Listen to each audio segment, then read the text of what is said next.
Programa Novo Alvorecer, trazendo boas novas para você. Uma realização Assembleia de Deus de Caratinga.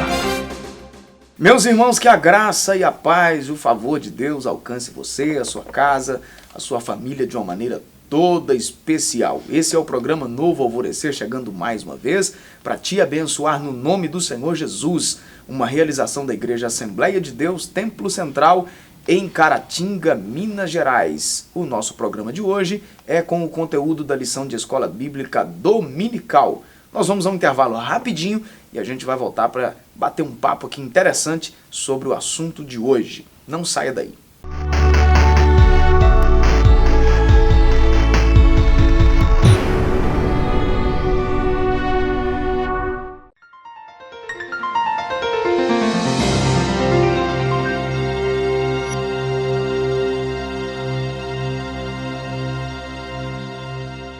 Continuando o programa Novo Alvorecer de hoje, comigo aqui no estúdio, o irmão Joás. Deus te abençoe, Joás. Obrigado. Amém. Mais uma vez. A lição de hoje é a lição de número 8, que nós estaremos estudando neste próximo dia 19 de agosto de 2018, portanto, nesse próximo domingo. O tema da lição é a sobriedade na obra de Deus. O texto áureo da nossa lição foi escolhido Efésios capítulo 5 e versículo 18, que diz: "Não vos embriagueis com vinho em que há contenda, mas enchei-vos do Espírito Santo." A verdade prática diz que o exercício do ofício divino é incompatível com o alcoolismo, maus costumes e intemperança.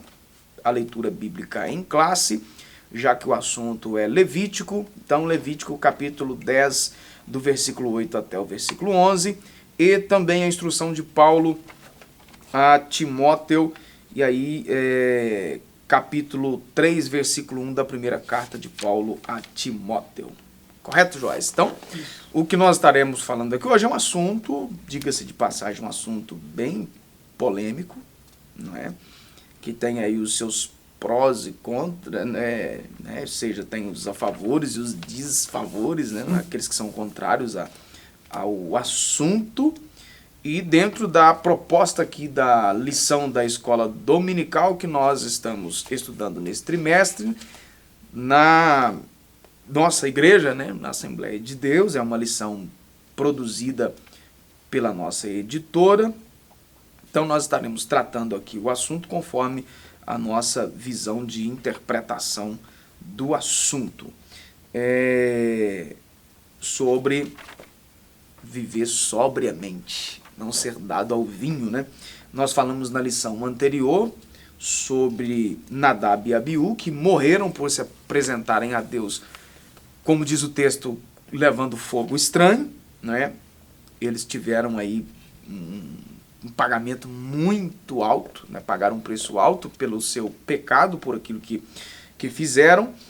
E aí até você citou na última lição aí, aqui no programa, né, que tudo leva a crer, aí em conformidade aí com esse assunto aí, o autor dá sequência aqui, que o que aconteceu deles terem agido daquela maneira e terem sofrido a punição é que tudo indica que eles apresentaram diante de Deus embriagados. Aí o autor conclui aqui no assunto da introdução, dizendo que o ministro tem que ser um exemplo de temperança, sobriedade e domínio próprio.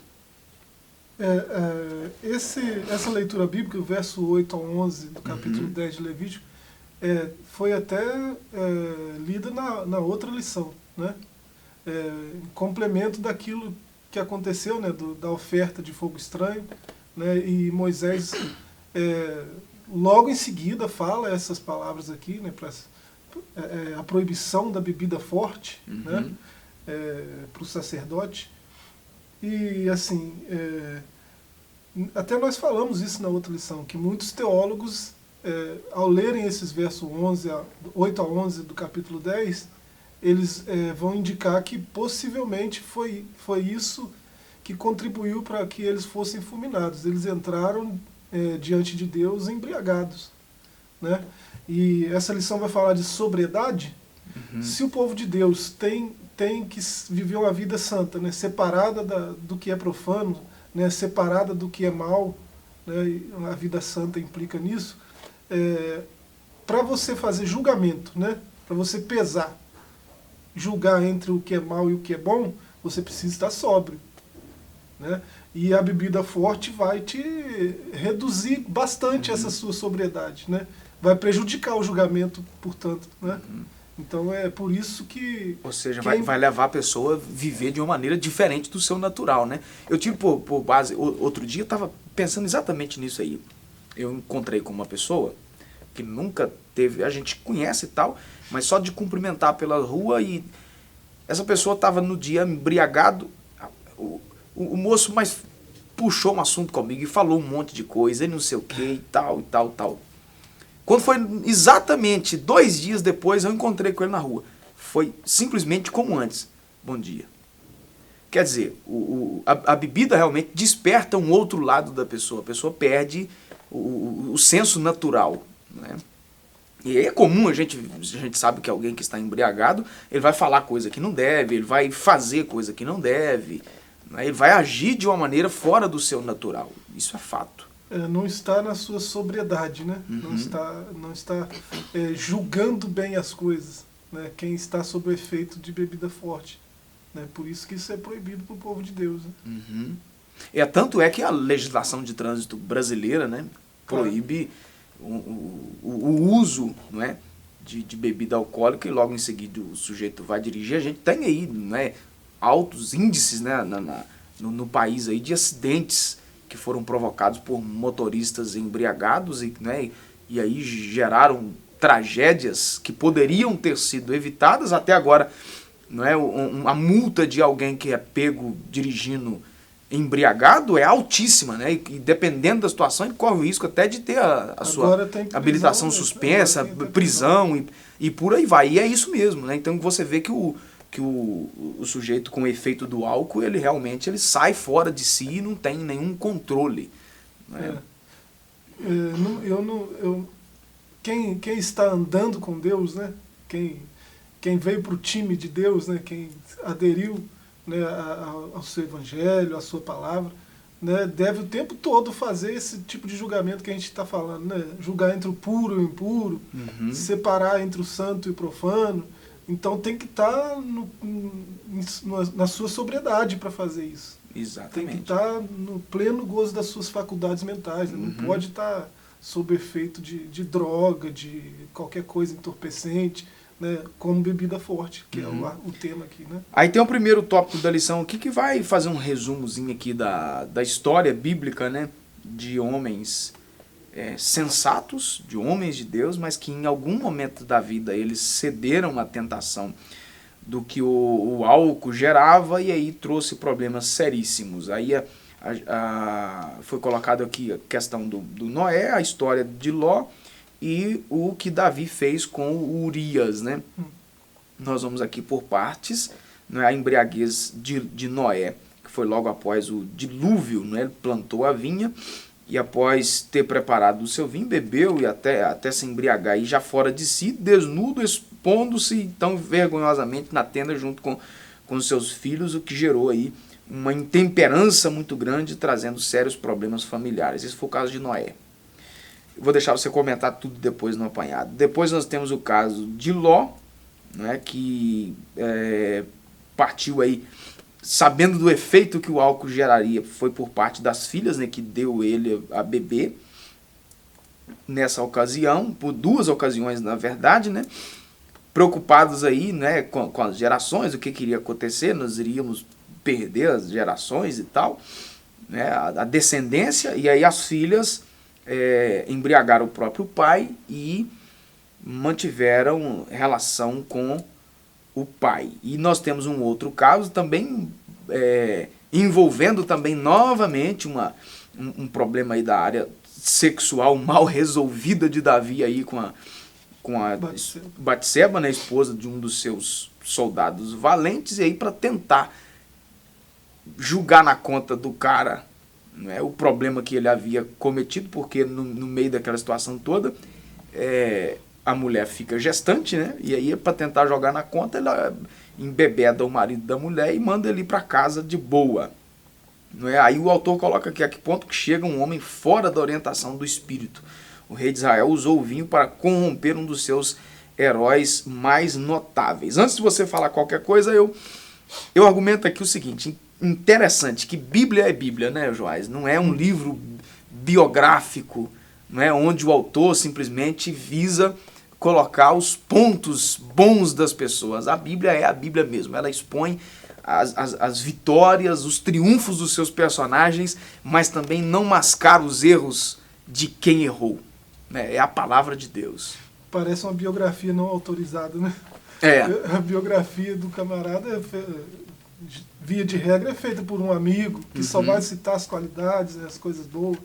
Né? A Bíblia não trata assim, né, a história. Né? Agora, um apanhado disso tudo aí, vamos lá, né? Logo na introdução, é dito que, como juntamente com o pão, com o azeite, o vinho é uma bênção de Deus. Né? E vai se falar do mau uso dessa bênção. Né? O que acontece, até você expressou preocupação aqui em off, né, aquela hora, que o que acontece é que alguém pode ler isso aqui e falar, mas mau uso quer dizer que eu posso fazer bom uso do vinho. Serve até como remédio, coisa e tal. É interessante a gente entender o que a Bíblia está falando quando ela fala de vinho. Né? Aqui nós estamos no Antigo Testamento. No Antigo Testamento tem 3 palavrinhas para vinho. Né? Quando eu vou falar do vinho fermentado, né, esse que tem um teor alcoólico grande, no Antigo Testamento está sheker, né, a palavra. E quando não fermentada, é tirosh. Acontece que tem uma terceira palavrinha que ela chega a ser genérica, ela serve para vinho fermentado, serve para vinho não fermentado, ela não é específica. E ela aparece 140 vezes no Antigo Testamento, ou seja, muito. Ela aparece muito mais que as outras. Aí você, a não ser pelo contexto, só pela palavra, você não tem como saber de que vinho ele está falando. Né? Mas muitos textos é usado ou o yain ou o sheker, ou o vinho fermentado ou o vinho não fermentado. Né? Então, o tirosh, né? Ou tirosh ou sheker, ou fermentado ou não. Né? Então, em muitas dessas passagens, você tem como saber de que vinho ele está falando. Porque o suco de uva é vinho. Né? No texto está escrito vinho.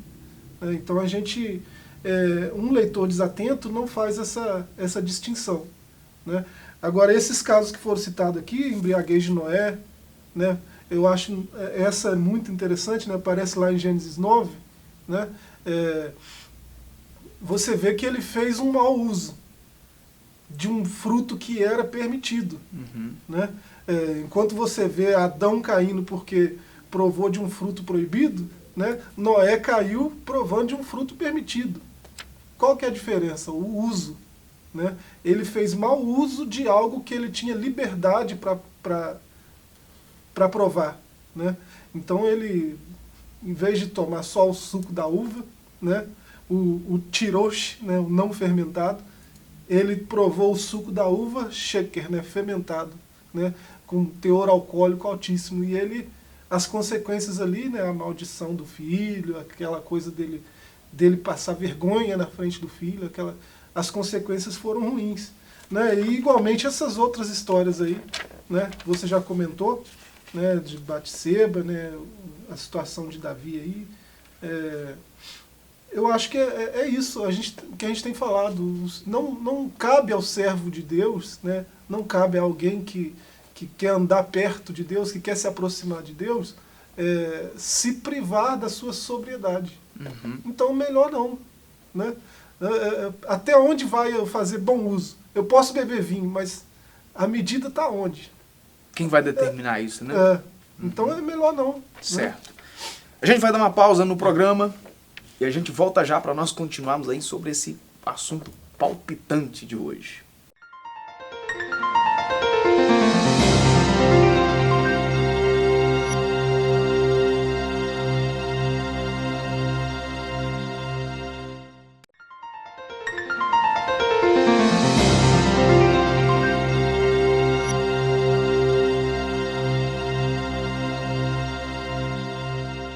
Continuando o programa Novo Alvorecer de hoje, nós estamos na 8ª lição da Escola Bíblica Dominical, a sobriedade na obra de Deus. Joás terminou o bloco anterior aí falando sobre a medida, né? Quem que vai determinar a medida do que seria, entre aspas, aí, permitido ou não permitido, né, Joás? Você vê no Antigo Testamento ainda, por exemplo, o voto dos nazireus. Né? Tá lá no capítulo 6 de Números, né? A regrinha, como funcionava. Ali o voto era radical mesmo. Né? Não tem tanto essa questão da medida, até onde é bom, até onde é ruim, né? Até onde eu vou me embriagar, até onde não. Era vedado o fruto da videira, né? Nem a uva, não pode ingerir nem a uva. Então era um voto mais radical, alguém que queria se manter sóbrio a qualquer custo. Então vai se abster de tudo. Certo. Né? E esse voto era aprovado. E né? foi o problema que levou à queda, o problema principal que levou à queda de Sansão depois, né?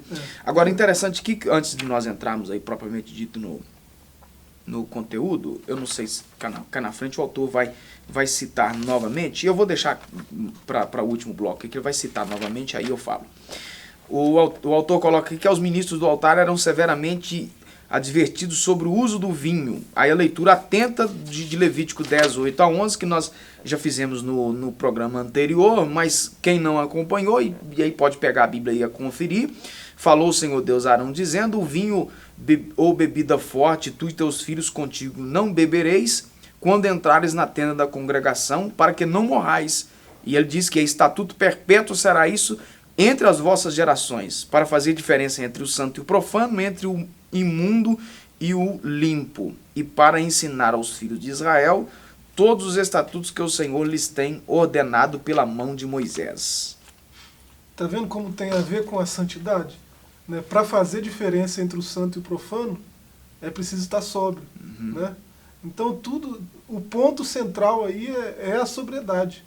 Né? Então se vai ferir a sobriedade, se eu vou ficar privado da minha plena faculdade mental, né? Eu não vou julgar direito perfeitamente, então eu devo abster, né, dessa bebida forte, desse vinho. Né? Aqui vai dizer que era até...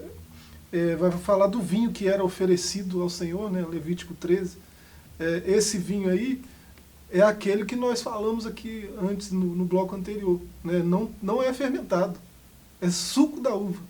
É chamado de vinho, né, nas traduções, mas é o suco da uva, não tem fermentação, não tem teor alcoólico. O que você encontra até hoje no mercado para comprar. Claro. Né? E a questão aí no Novo Testamento. A gente tem o primeiro milagre que Jesus transformou a água em vinho, né, João 2. Depois, ao instituir a ceia, ele fez o uso do mesmo produto para representar o seu sangue. E aí, depois disso, a igreja vem utilizando do fruto da vide para oficiar a sua maior celebração, que é a ceia do Senhor. Aqui no Novo Testamento tem uma coisa muito interessante, que é nesse sentido da palavra lá no original. Né? No Novo Testamento, o vinho aparece muitas vezes como oinos, né, no grego. E a Septuaginta, por exemplo, que foi a tradução do Antigo Testamento, né, uma das primeiras aí, ela traduziu para oinos essas duas palavras que eu falei lá do Antigo Testamento, o tirosh e o iaim, né, que é uma palavra genérica e uma palavra para vinho não fermentado, para o suco da uva. Ela traduziu esses dois como oinos. Né? Agora, o shaker, que é o vinho fermentado, que no Antigo Testamento é traduzido como bebida forte, não vão colocar vinho no texto. No texto traduzido para nós vai estar bebida forte. E tem vários textos assim. Né? Lá no Novo Testamento não aparece. Esse shaker não foi traduzido como oinos. Então, toda vez que está falando que a palavra lá no Novo Testamento está oinos, que está falando de vinho, é o caso aqui da transformação que Jesus fez naquele casamento de Caná, né, da água em vinho, é oinos. Né? Então é um vinho não fermentado. Porque é uma tradução que vale tanto para iaim quanto para tirosh, que são as palavras para vinho não fermentado. Então não cabe dizer que Jesus bebia Deu álcool, né? vinho álcool. Aí sobre o uso, a advertência ao uso do vinho, nós temos aí novamente a citação do Nadab e Abiú, que após a morte de ambos, o Senhor fez essa advertência, um texto que eu já citei aí de Levítico 10:9. Esse aviso serviu para que no futuro tragédias como essa não viessem a acontecer novamente. O Senhor então proibiu incisivamente a partir daquele momento a ingestão de vinho ou de bebida forte no ofício sagrado. Aos desobedientes a punição seria a morte. O negócio era severo, né? Jesus quer Deus quer sempre um culto, uma adoração sóbria, né? A mente tem que estar sadia no momento do culto. Não pode ter nada disperso diante de Deus, né? Até isso vai ser muito frisado por Paulo, né, no Novo Testamento, quando ele vai dizer que Deus quer o nosso culto racional. Racional Fala de racionalidade, no seu raciocínio entendimento, pleno, né? No seu raciocínio pleno. Você está raciocinando, você está fazendo aquilo com entendimento perfeito. Você não está com a sua mente deturpada, que é o que o álcool faz, né? Ele vai transtornar o nosso pensamento. O álcool não vai te deixar usar esse raciocínio pleno. Né? Então, nesse sentido aí, o Novo Testamento é muito claro, né? Certo. Vamos dar mais uma pausa, a última delas, e a gente volta já já.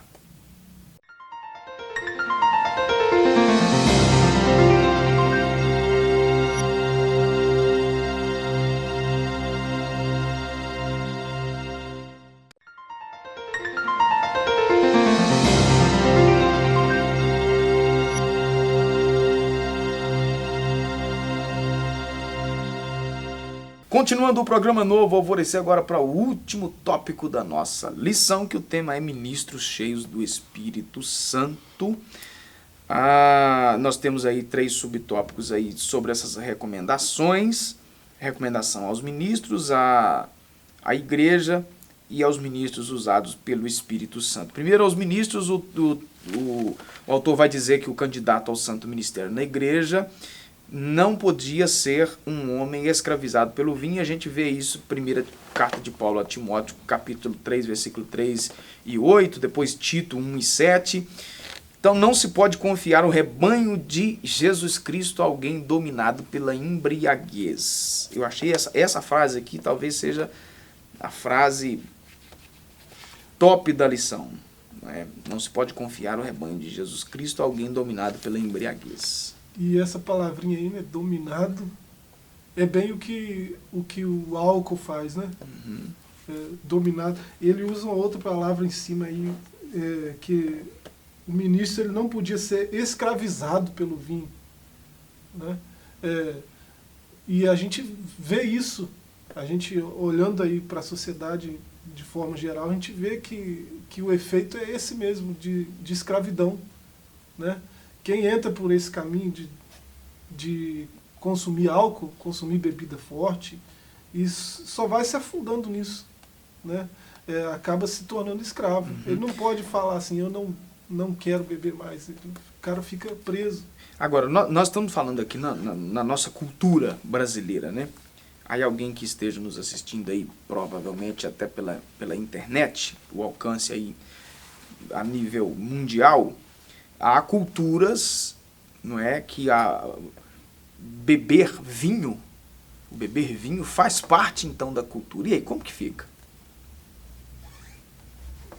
Se confrontar com a Bíblia, né, não parece algo muito correto.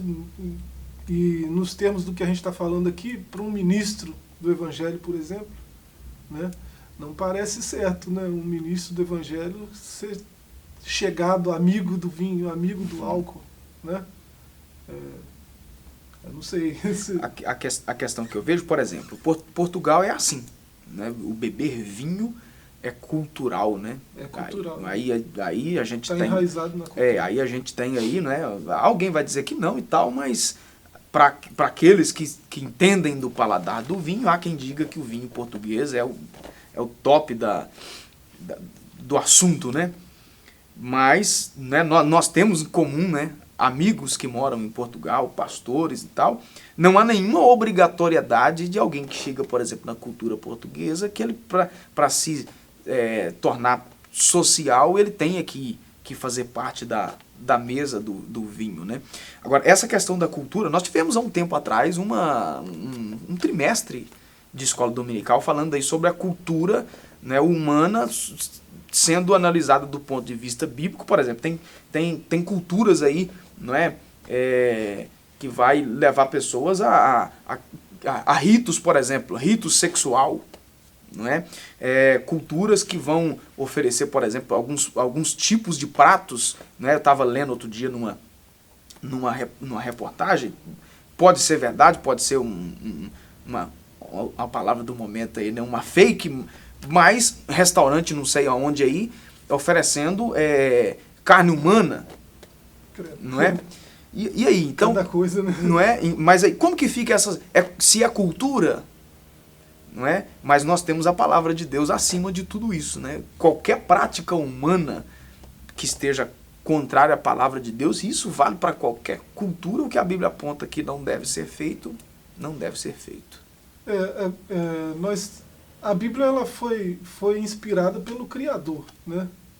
E ele nos criou, ele conhece nossa estrutura, ele sabe que somos pó, né? Isso está escrito. Agora, ele conhece nossa estrutura amplamente, né? Ele sabe o que é bom para nós e o que é ruim. Ele sabe o que vai prejudicar a nossa natureza do jeito que ele fez, e ele sabe o que não vai prejudicar. Então, não é questão só de pode isso, não pode aquilo. Uhum. Né? É questão de um pai amoroso que quer o bem do filho. Né? Então, se ele vai dizer abstenha-se disso, pode ter certeza que é para o nosso bem. Exatamente. Né? Bom, a recomendação agora para a igreja, porque eu quero deixar aqui pelo menos um minutinho aqui para mim jogar uma pá de cal no final aqui. A recomendação para a igreja, não é, quanto aos prejuízos decorrentes do vinho, não se limita aos ministros do evangelho. Ela diz também, se diz a toda a igreja, né, porquanto um verdadeiro cristão deve se afastar do vinho buscando a plenitude do espírito. A embriaguez não é um mero adorno cultural, como eu disse, é algo sério que tem ocasionado graves transtornos à igreja. E vai citar aí Efésios 5, né? Que é o texto áureo, né? Não embriagar com vinho. Então seria encher do espírito. Então seria na mesma proporção aí, se embriagar com vinho é pecado, ficar vazio também do espírito? Seria? Com certeza. Billy Graham já dizia, né? Billy Graham, um dos ministros dele, chegou apontando um outro ministro que estava fazendo uso do vinho. Uhum. E não, tem que disciplinar e tal. Mas então vamos disciplinar o sujeito que está fazendo uso do vinho, igual você está falando. Mas aí nós vamos ter que, se é baseado em Efésios 5,18, nós vamos ter que disciplinar quem não é cheio do Espírito Santo também. Porque é ordenança do mesmo jeito. Está no mesmo texto, né? Por último, aí, os ministros usados pelo Espírito. A gente tem aí o exemplo do dia de Pentecostes, que as pessoas olhavam para aqueles que estavam cheios do Espírito lá e acharam que eles estavam embriagados. Mas aí depois, no sermão de Pedro, eles vieram conscientizar de que não era, mas estavam cheios do Espírito. Olhava para aquele movimento, né, do Espírito no meio da igreja, e a impressão que se tinha é que esse povo está todo embriagado. Né? Porque por causa da euforia, né? A presença do Espírito, ela traz euforia mesmo, né? Alegria muito grande, né? E euforia, e risos e coisas do tipo, né? Uhum. A gente do meio pentecostal tem mais familiaridade com isso, né? Esse tipo de movimento. Uhum. Mas a presença do Espírito é sempre motivo de muita alegria. Então eles confundiram aquela alegria toda com aquela falsa alegria proporcionada pelo álcool, né? Uhum. Então tá todo mundo bêbado. Eles foram só perceber depois que não se tratava disso, né? Exatamente.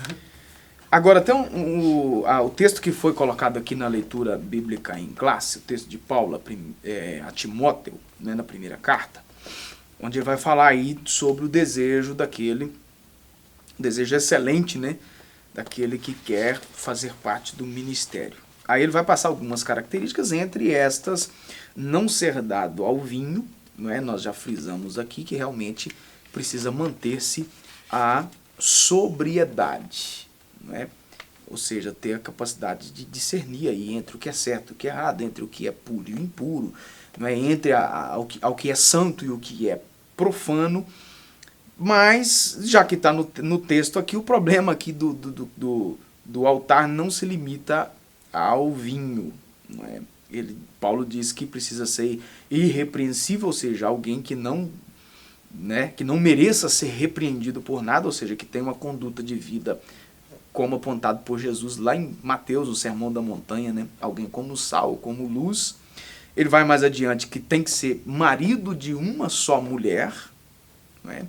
Tem que ser vigilante, tem que ser sóbrio, aí vai caminhar aí dentro do assunto do vinho aí, da sobriedade, tem que ser honesto, né? A honestidade aqui implica a prática da justiça, não é? Ele tem que ser hospitaleiro, não é? Tem que saber receber bem as pessoas, não é? Ele tem que, né, tratar com apreço as pessoas, tem que ser apto para ensinar, né? Tem que ser estudioso. Tem que ser estudioso. Vamos lá, eu estou só lendo assim pausadamente, para frisar o assunto aqui, porque você lê por cima do texto assim, parece que Paulo não está falando de nada, né? Mas vamos lá. Aí, não dado ao vinho, não espancador, não cobiçoso de torpe ganância, não é? Quer dizer, aquele que vai fazer parte, ele não pode pensar só, aí no português assim, bem grotesco mesmo, ele não pode pensar só no próprio umbigo, né? Ele tem que ser moderado, não pode ser contencioso e não pode ser avarento. E deve ser cheio do Espírito Santo. E cheio do Espírito. Aliás, alguém que é cheio do Espírito Santo, ele vai conseguir realizar isso aqui. O fruto do Espírito, né? Não é? O fruto do Espírito vai conduzir o sujeito nisso. Eu penso que isso aqui, diante disso aqui, a gente precisa reavaliar-nos. Né? O meio cristão, de forma geral, né? Se chama muita gente aí de pastor, de padre, de bispo, que não tem nada dessas qualidades aí. Então, a gente talvez precise reavaliar, né, esses títulos aí. Né? E o problema, então, não está só no vinho. Isso. Né? Tá certo, Joás. Você de casa, nossa gratidão por ter nos acompanhado. Você que tem também nos acompanhado pela internet, no meu canal pessoal do YouTube. Que Deus te abençoe poderosamente, de uma maneira toda especial. Esperamos aí ter contribuído, pelo menos minimamente, para te ajudar a entender um pouco mais sobre esse assunto. Com certeza não é possível nós esgotarmos aqui todos os parâmetros, né, que envolvem essa discussão, aí, todos os pontos que envolvem esse assunto, mas pelo menos um pouquinho, tá certo? Deus te abençoe, fique na graça e na paz e até o nosso próximo encontro. Programa Novo Alvorecer, trazendo boas novas para você. Uma realização Assembleia de Deus de Caratinga.